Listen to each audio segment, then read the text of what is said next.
hoy en la parte ya más importante de la materia, de este capítulo en particular, que es la parte de excepciones e interrupciones.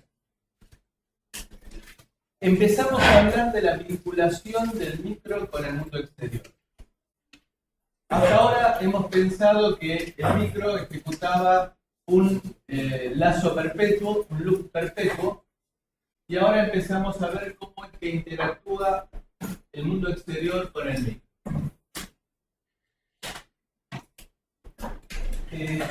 Hay un viejo dicho que dice que las cosas se pueden hacer de múltiples maneras. Siempre hay una forma que es la mejor. Esa es la que tenemos que buscar nosotros. Uno puede prender un LED de múltiples formas. Lo que tenemos que buscar es la forma más sencilla y efectiva de prender el LED. Eso también se ve en los exámenes cuando uno tiene múltiples formas de resolver un problema y hay una que es la óptima y a esa es a la que nosotros tenemos que tener. ¿Por qué las excepciones? Hasta ahora las cosas que hemos visto nosotros más o menos andaban. ¿Por qué nos complicamos metiendo excepciones? Primero vamos a definir qué es una excepción. Una excepción es la interrupción de la ejecución normal del programa que estamos realizando a demanda de una fuente externa o interna del micro. Y esta es la novedad frente a lo que ustedes conocen hasta aquí. Ustedes habían visto el concepto de interrupciones, que era la interrupción, justamente como el nombre lo dice, de la ejecución del programa que estaba realizando el micro, debido a que el mundo externo le genera un pedido de atención que llamábamos interrupción. Ahora cambiamos el nombre y lo llamamos excepción porque estamos incorporando la posibilidad de que esa ruptura de la secuencia de ejecución del programa se deba a razones internas. Sí. Un timer, una interrupción por tal, sería interno. Ni sí ni no, sino todo lo contrario. A ver, por ejemplo, se lo contesto de otra manera. En una computadora de escritorio, ¿qué es lo que uno llama CPU? La unidad de procesamiento. Uno llama al gabinete, lo llama CPU. Y es solamente, CPU debería ser el micro. Ahí estamos incorporando un montón de cosas. Memoria, que forma parte de lo exterior al micro, periféricos, tenemos el disco. Entonces, a veces uno pretende englobar en una palabra algo que la tradición oral incorpora en forma errónea. Entonces nosotros ahora, el timer, ¿es interno o es externo? Desde el punto de vista de lo que es el microcontrolador, claro, es externo porque no es algo dentro del propio micro, aunque, y a eso voy a los juegos de palabras a los cuales nos vemos involucrados involuntariamente. Está dentro del chip, el timer, pero es externo a la CPU, a la MPU, que sería acá, al microprocesador que tenemos adentro del microcontrolador. Por eso que a veces es conveniente no tratar de ser tan extremo en la búsqueda de la palabra justa, porque nos metemos en camisa de once varas. Entonces, desde el punto de vista conceptual, el timer es externo al microprocesador que tenemos dentro del microcontrolador. Pero desde el punto de vista operativo, está adentro del chip. Es decir que no es una pregunta fácil de contestar con una palabra. Requerirá 2 minutos de charla para tratar de entenderlo. La comunicación serie de nuestro microcontrolador es la misma pregunta. ¿Es interna o es externa? Está dentro del micro, pero desde el punto de vista conceptual es externa. Y la otra pregunta, ¿cuál sería interno en ese caso? Por ejemplo, sería el intento de acceder a una zona de memoria que no tiene permitida. Ese es el concepto de excepción. Si ustedes recuerdan cuando hablamos de la MPU, la Memory Protection Unit, que dijimos que nos permitía a nosotros reservar zonas de memoria para que la ejecutara una tarea y que cuando quisiera acceder a una zona de memoria que no tenía permitida, se generara un aviso. Ese aviso es interno al micro. Ahí entra el concepto de excepción. Vamos a ver que hay otras más. Entonces, la idea de excepción es algo más amplio, más abarcativo que interrupción, y que no necesariamente está vinculado con acciones externas.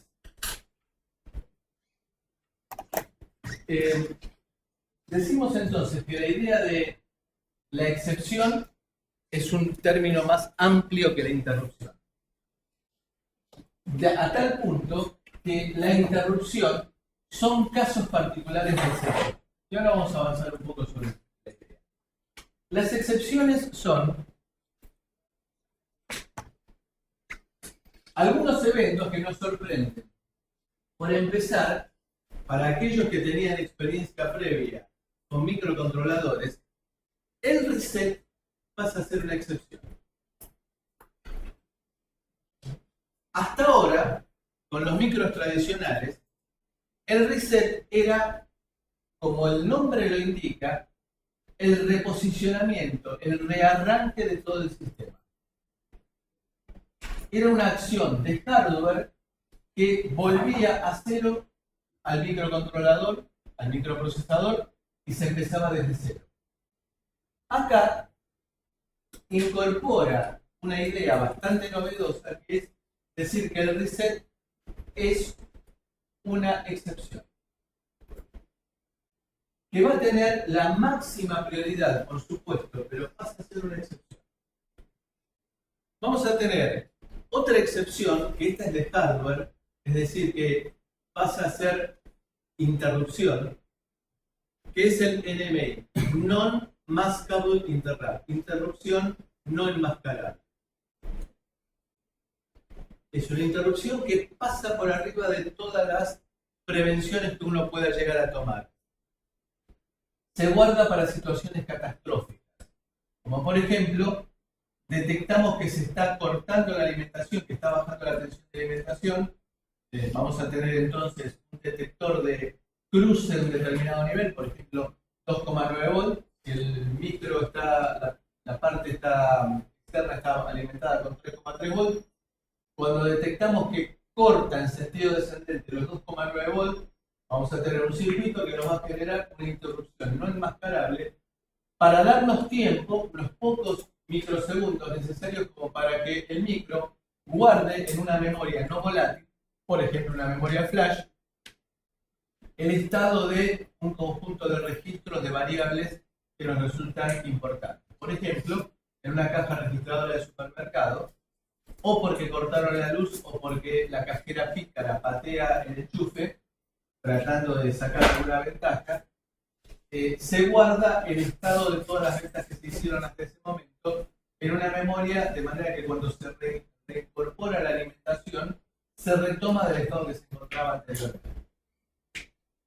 Entonces, para la interrupción no enmascarable vamos a tener una muy alta prioridad, no tan alta como la de reset, pero muy alta prioridad, porque justamente el nombre lo indica. Es una interrupción que se guarda para situaciones de emergencia. Y después tenemos fault. Fault es falla. ¿Falla de qué? Falla de hardware, falla de gerenciamiento de memoria, falla de bus o falla de uso. Esto también son conceptos de excepción. Son producidas adentro del propio micro. ¿Qué involucran? La que mencionamos anteriormente. El intento de acceder a una zona de memoria que no tiene permitida. Una falla en el bus, que vamos a ver más adelante qué quiere significar esto, cuando veamos más en detalle la arquitectura del 1669.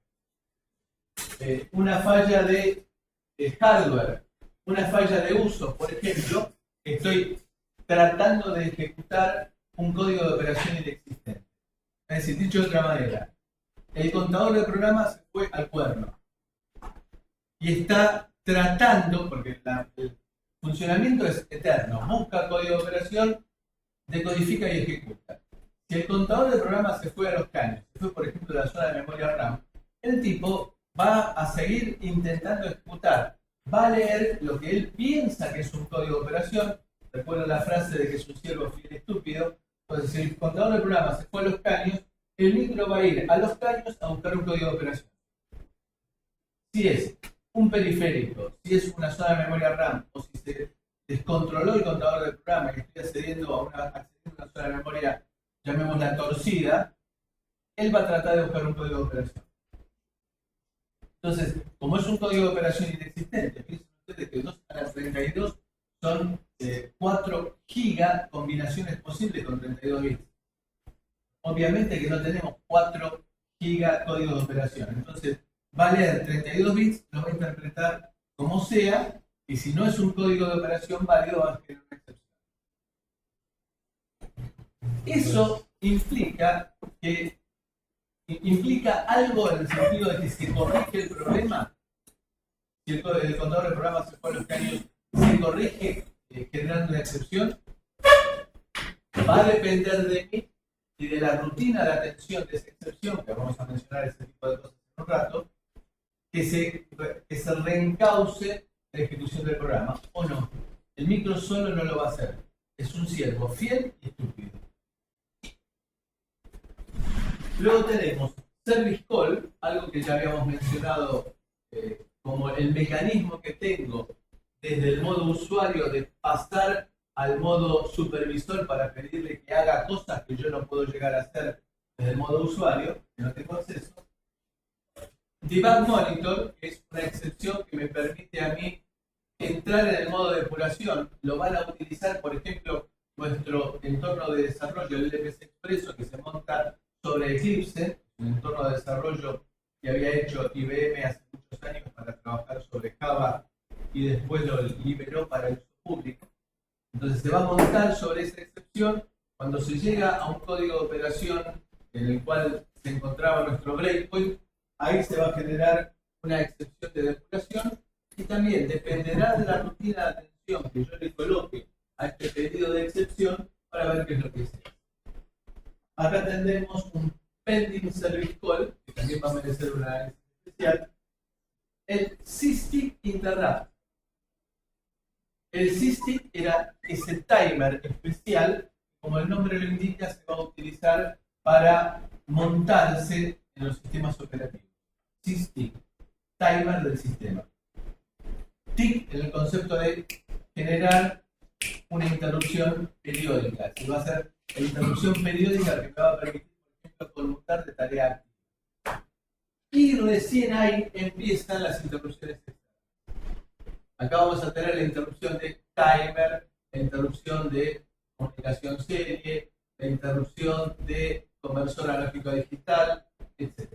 A partir de aquí en adelante.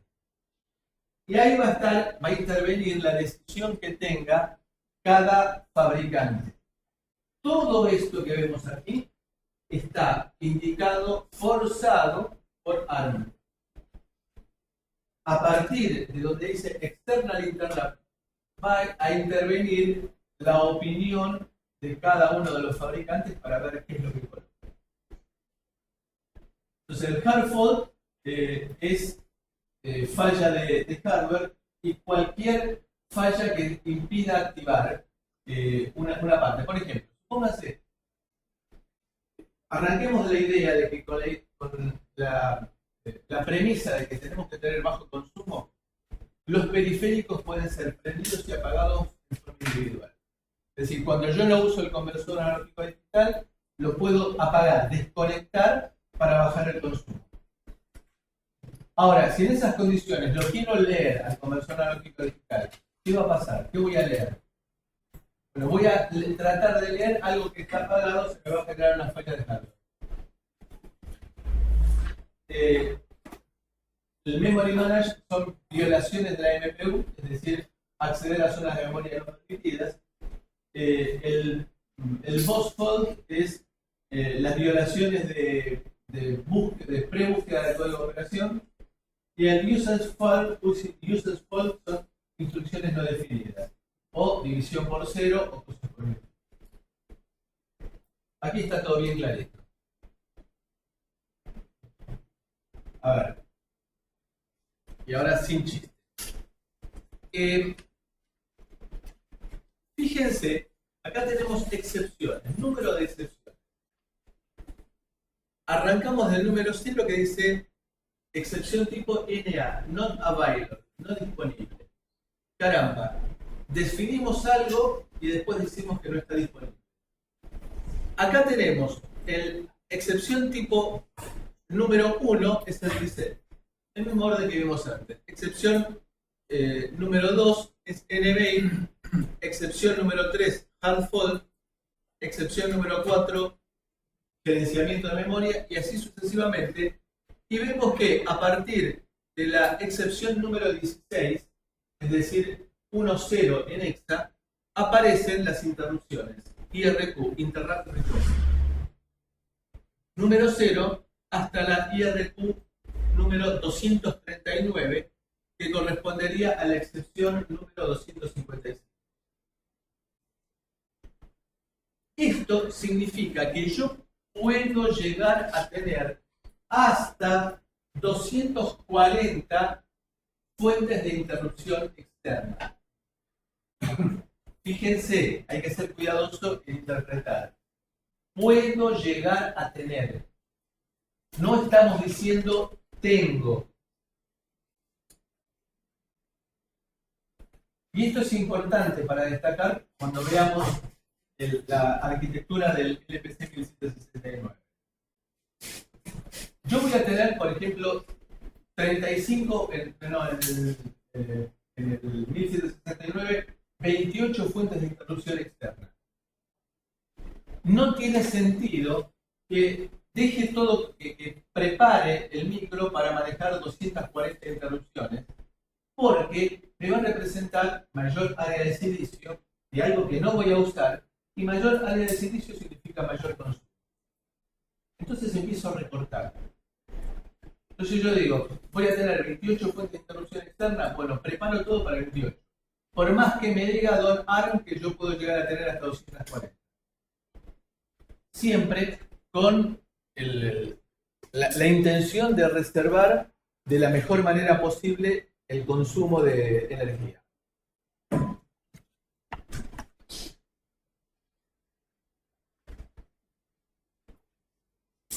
A cada excepción número le va a corresponder en memoria la posibilidad de ubicar un vector de interrupción. Esta también es una frase de esas que uno puede utilizar en etapa de seducción, porque es una frase muy impactante. A cada número de excepción le va a corresponder un vector de interrupción. Bueno, todos tenemos del análisis y del álgebra la idea de lo que es un vector. Aquí la idea consiste en colocar la dirección de la rutina que se va a encargar de atender a esa excepción. Involucra, por supuesto, también a las interrupciones. Con lo cual, a cada excepción le va a corresponder en memoria 4 bytes. ¿Por qué 4 bytes? Porque las direcciones son de 32 bits. Entonces, le van a corresponder 4 bytes en los cuales yo voy a tener que escribir la dirección de la rutina de atención. Repito bien claro, yo voy a tener que escribir. No es automático. Que nosotros después encontremos de que el compilador nos permite, el entorno de desarrollo nos permite hacerlo en forma bastante simplificada, no significa nada más que, en definitiva, lo que yo tendría que hacer a mano, el entorno me lo va a facilitar, pero es el programador el que va a tener que colocar los vectores. Va a empezar en la posición de memoria 0, en la cual decimos por ahora que no sabemos lo que ponemos, dice not available. En la posición de memoria 4, recuerden, cada vector ocupa 4 bytes. Entonces, para la excepción número 1, tendré 4 por 1, tendré los 4 bytes de la rutina de atención de reset. En la posición de memoria 4 por 2, 8, voy a tener la dirección de la rutina de atención de NMI. En la excepción, para la excepción número 3 será 4 por 3 C. Bueno, voy a colocar la dirección de la excepción, la dirección en la cual se encuentra la rutina de atención de la excepción hard fault. Y así sucesivamente. Esto va a estar en la zona de memoria flash, de memoria de código. Tengo paréntesis. Tengo la posibilidad de, si se me ocurre, redireccionar la ubicación de este mapa y ponerlo en otra zona de memoria. Pero eso es para cuando uno ya está bastante canchero y lo necesita para alguna cosa muy especial. Cerramos paréntesis. Entonces, en la posición de memoria 0 vamos a arrancar con este not available, porque ahí no hay ningún tipo de excepción. Nosotros dijimos que el reset tiene que tener máxima prioridad. Bien. Para todos los dispositivos que vemos a partir de la excepción número 4, dice que la prioridad es programable. En el caso particular de Cortex, se da que a menor número, mayor prioridad. Entonces, dentro de lo que nosotros podemos programar, ¿cuál va a ser la mayor prioridad que le podemos dar? 0.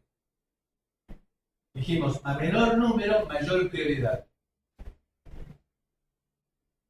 Pero, si yo puedo dar prioridad 0, a aquellos que tienen que tener mayor prioridad, les tengo que dar números negativos.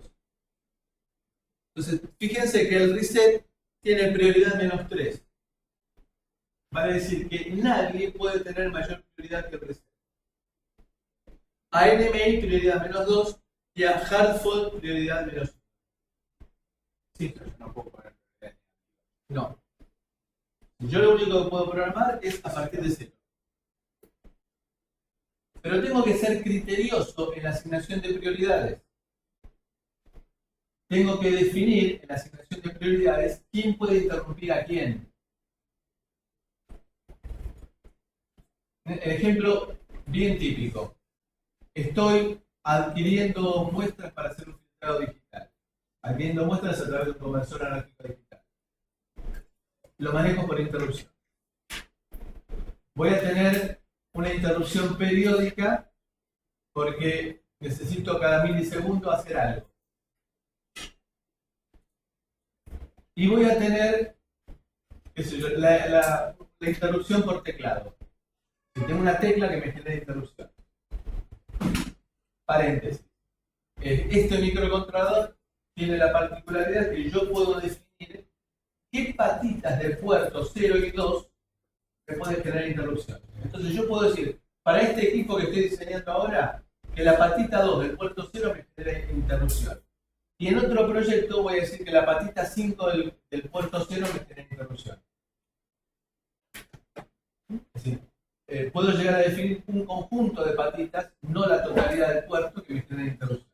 Después yo voy a tener que discernir cuál es la fuente de interrupción. Convergen todas las patitas en un solo lugar como si fuera una OR, que me generan un solo pedido de interrupción y después yo voy a tener que desandar el camino y decir cuál es la patita que me generó el pedido de interrupción.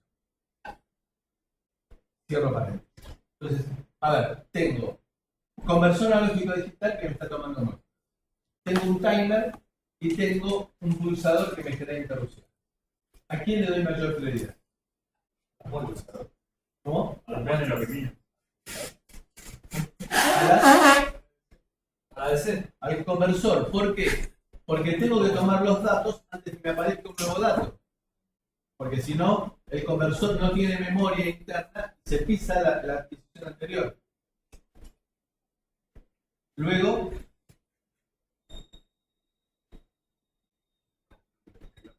Yo dije que el timer está en milisegundos.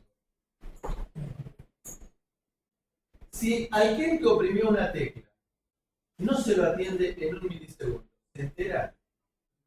No. Entonces, ahí le voy a dar la menor prioridad al pulsador. Y por ende, entonces, si ya tengo definido quién tiene la máxima prioridad y quién tiene la menor prioridad, el timer me queda en el medio. Bien, eso lo tengo que planificar.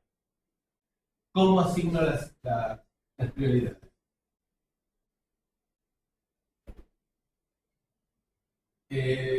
Aquí aparecen sobre la columna de la derecha la descripción de cada una de las excepciones. ¿Qué es lo que hacen? Por ejemplo, en el caso del debug monitor dice breakpoints, watchpoints o requerimientos externos de depuración de debug. Esa es la condición que se me genera la excepción tipo 2, debug monitor. Estas son entonces las que decimos externas que van a depender del fabricante. Entonces, no todo el mundo, no todos los fabricantes van a poner la interrupción de conversión analógico a digital en el mismo tiempo, sino que tienen libertad de ponerlo como se les ocurra. Sí. ¿Podemos tener dos interrupciones con la misma prioridad? ¿Sí? ¿Y qué va a suceder? Si tienen igual prioridad, van a actuar de acuerdo con el orden de aparición. Pero, en el caso del 1169, yo puedo trabajar con prioridad y subprioridad. Es decir, la prioridad se va a manejar con 5 bits, en los cuales yo voy a poder dividir esos 5 bits en un conjunto de bits que sean de prioridad y un conjunto de bits que sean de subprioridad. Dicho de otra manera, yo voy a tener que decir, por ejemplo, que se me ocurre que sean 3 bits de prioridad y 2 bits de subprioridad. Entonces, voy a trabajar con prioridades de 0 a 7 y con subprioridades de 0 a 3. Entonces usted va a tener prioridad 5.2 y prioridad 5.3.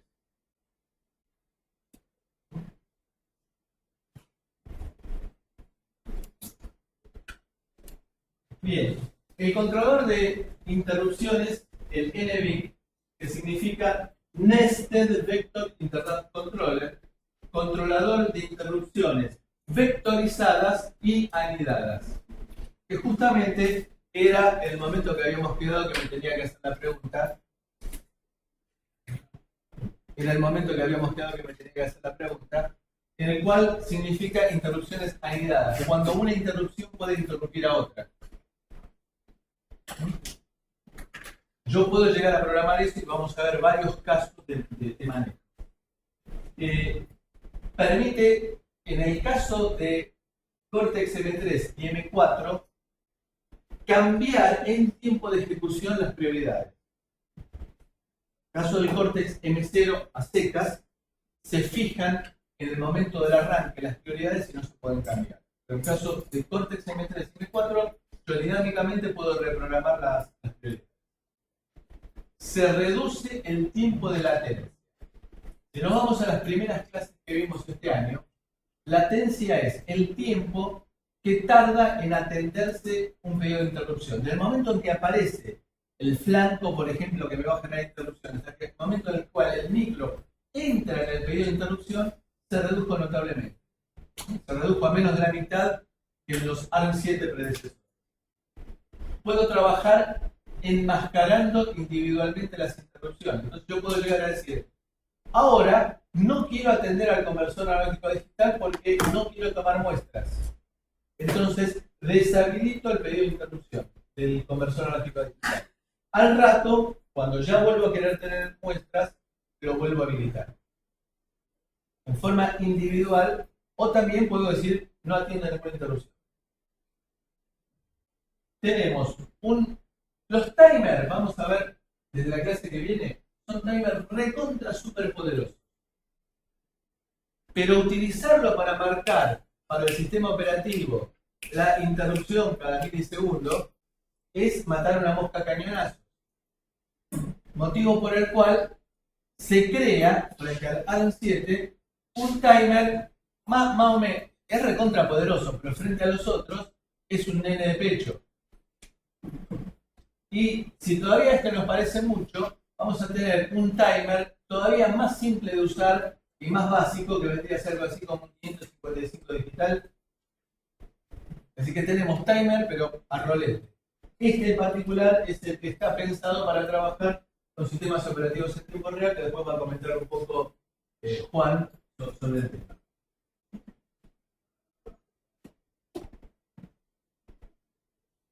Bueno, antes de esto,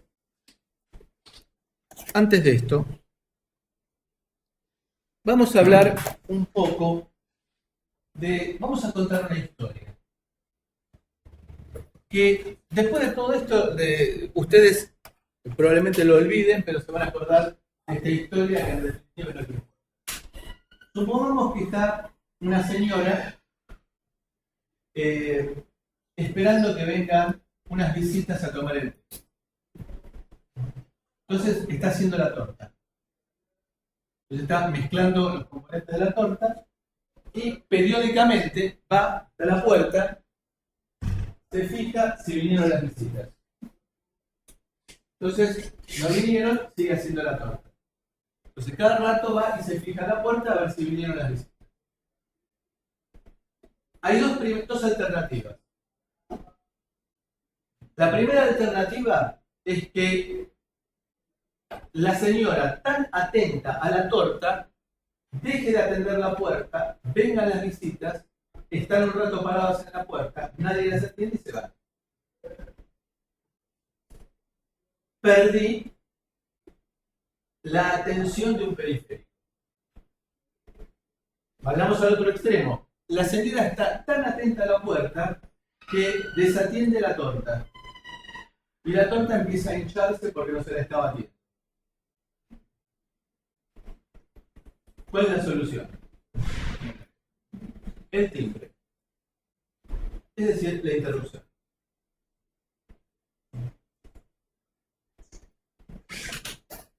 Adelante. Andrés.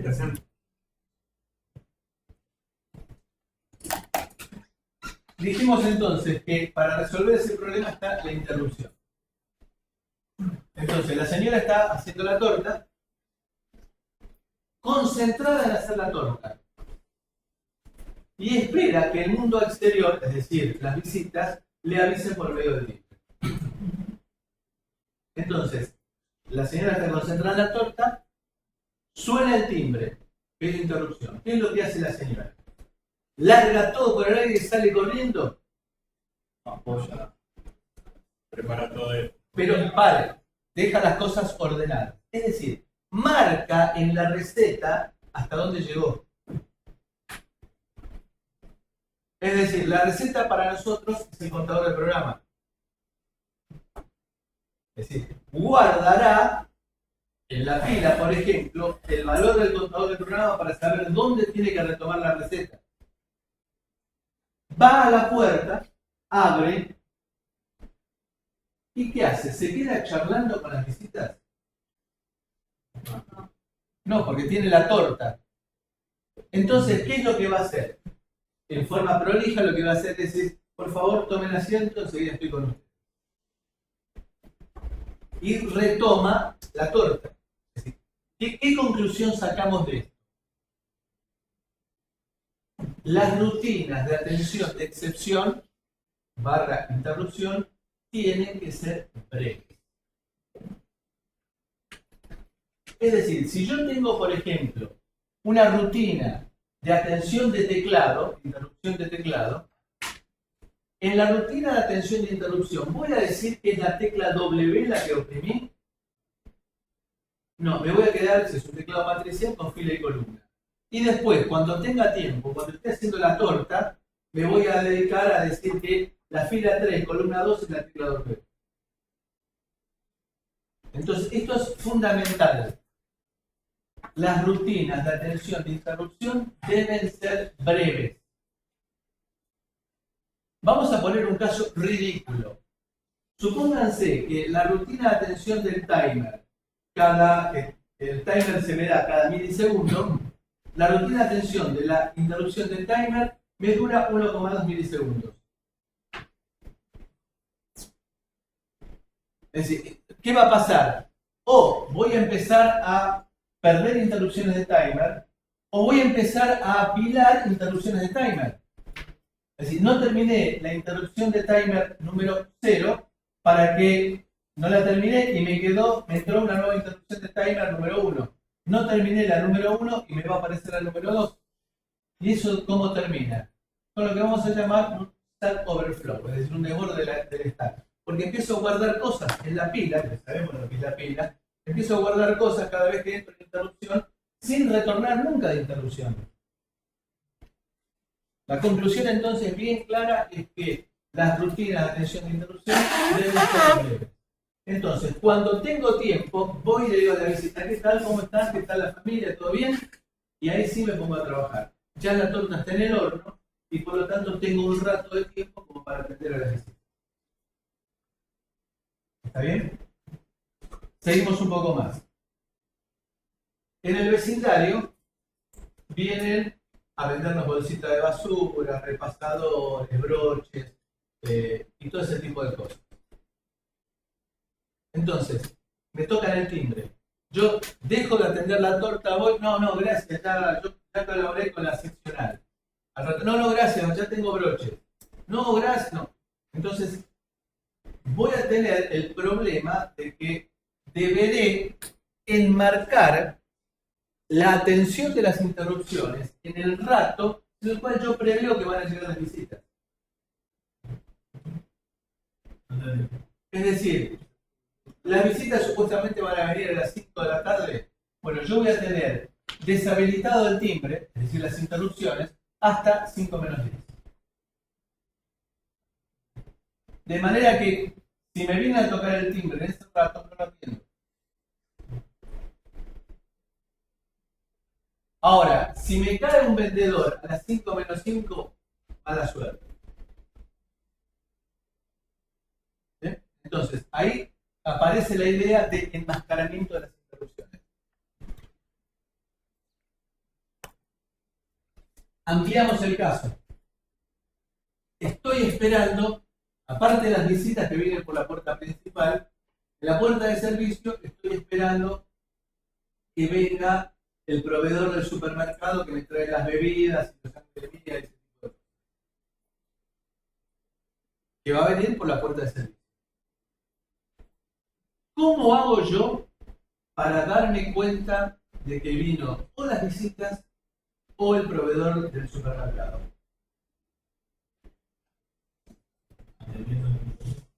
¿Cómo?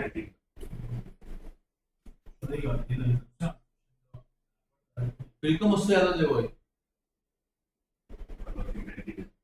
Con timbres distintos. Entonces, al tener timbres distintos, extrapolamos el pedido de interrupción al que se identifica. Eso es lo que nosotros estamos llamando interrupciones vectorizadas. Entonces voy a tener un timbre distinto para cada interrupción. El micro entonces automáticamente va a ir a atender la rutina del conversor analógico digital porque es el conversor analógico digital el que apretó su propio timbre.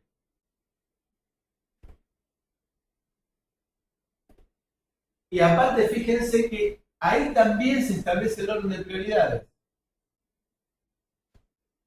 Si yo me toca el timbre de la puerta principal, voy, atiendo las visitas y en el momento que les estoy haciendo la entrada, me suena el timbre de la puerta de servicio.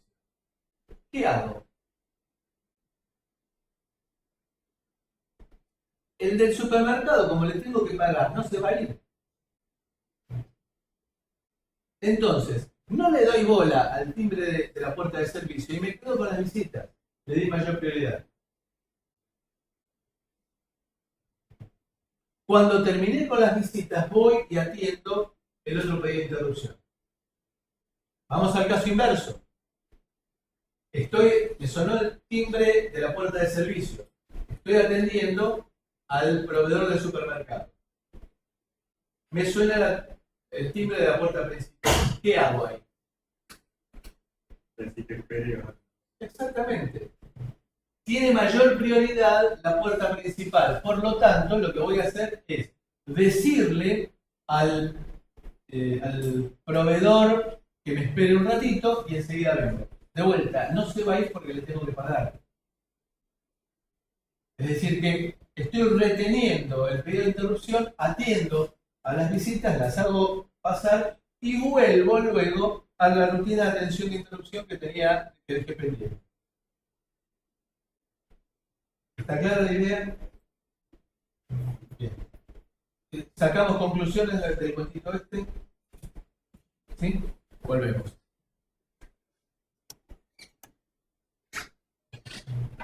Vamos a analizar algunas de las excepciones que son particulares y que mencionamos antes, pero ahora le vamos a dar un poquito más de intervención porque tiene algunos conceptos interesantes. Habíamos mencionado en la clase teórica anterior el service call. Habíamos dicho que el service call era una forma de interrupción por software. Es un código de operación que nos movemos. Ese código de operación tiene en realidad solamente 8 bits. Porque son 4 para la condición. Recuerden que todas las instrucciones son condicionales y los 4 bits más significativos me indicaban la condición. 4 bits subsiguientes del 24 al 27, que son el código de operación propiamente dicho. Y me quedan 24 bits sin uso. Es decir que el micro, y esto hay que recalcarlo, el microcontrolador no le da pelota a estos 24 bits.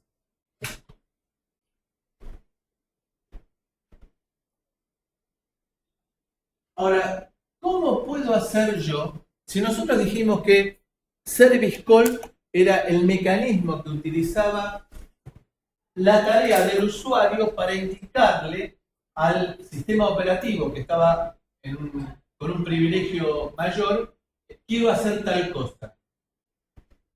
¿Cómo hago para decirle al sistema operativo quiero hacer algo en particular y después decirle quiero hacer otra cosa? El mecanismo que se hace, y es porque los compiladores lo permiten, colocar service call SBC y después un número, numeral 24. El compilador lo que hace es poner en este lugar que dice aquí immediate 24, colocar ese número. Entonces después pongo service call 37.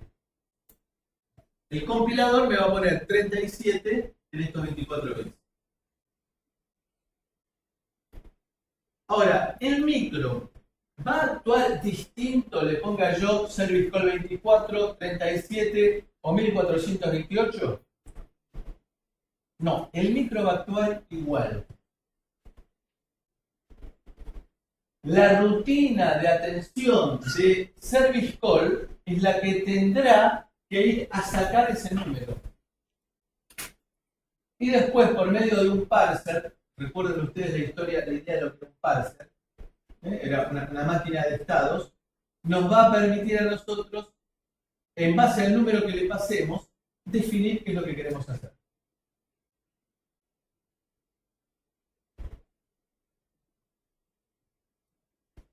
¿Cómo va a pasar esto?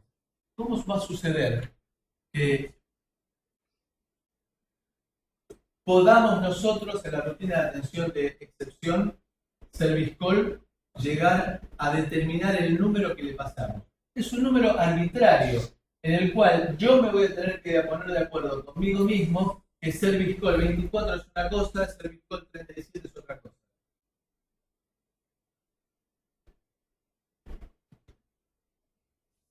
¿Cómo hago yo para recuperar ese número? ¿Cómo? Bueno, ¿cómo hago? ¿Cuál va a ser el procedimiento? ¿Cómo? A una máscara. ¿Y cómo sé yo dónde está el SBC? A ver, esto, el service call 37, está en la memoria de código. Yo voy a estar siempre ejecutando la rutina de atención de la excepción, que la puse en cualquier lugar de memoria, en el lugar que resulte. No es algo repetitivo. Entonces, digamos, no es algo repetitivo en cada proyecto, sino que en un proyecto estará en la posición de memoria 1, 2, 3, 4, 5, 6 y en otro será en la 2, 3, 4, 5, 6, 7. Va a depender del lugar en que caiga.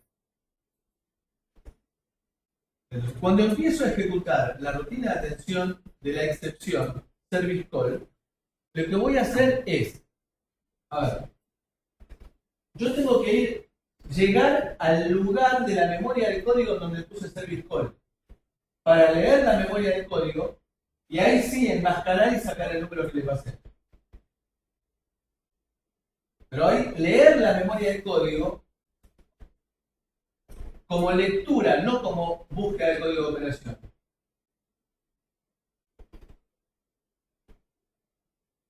¿Qué era lo que hacía la señora cuando le tocaba el timbre? Con la receta, ¿qué hacía? Marcaba cuál era la próxima operación que tenía que hacer en la receta. En nuestro caso, será ir a buscar la instrucción próxima a ejecutar. ¿Y eso dónde está guardado? Eso es el contador de programa, que me queda apuntando a la próxima instrucción. Pero cuando entro en la interrupción o en la excepción, ¿a dónde queda guardado? En la pila. Entonces voy a tener que ir a la pila a buscar, vamos a ver ahora dónde queda guardada, a la pila a buscar la dirección de la próxima instrucción. Porque me va a quedar guardado en un lugar predeterminado el contador del programa. Leo el contador del programa, lo uso a través de un registro como puntero de memoria y leo el código de operación.